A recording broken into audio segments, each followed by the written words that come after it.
আমি একজন শান্ত শিষ্ট পত্নীনিষ্ঠ ভদ্রলোক।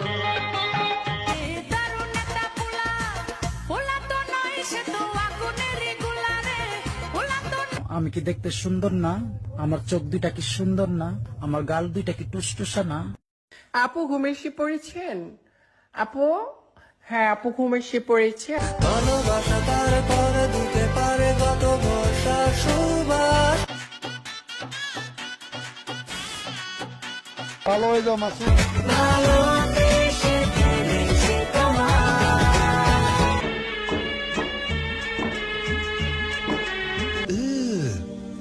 Brother, তুই পরিচয় কিছুই পাস নাই, আমার আসল পরিচয় পাইলে তুই খারাপ। ইঁদুর মারেন, তেলা পোকা মারেন, ছাড় পোকা মারেন। অ্যাটিটিউড দেখাই না রে বোন, কারণ আমি এমনিতেই মেয়েদের সাথে একটু কম কথা বলি।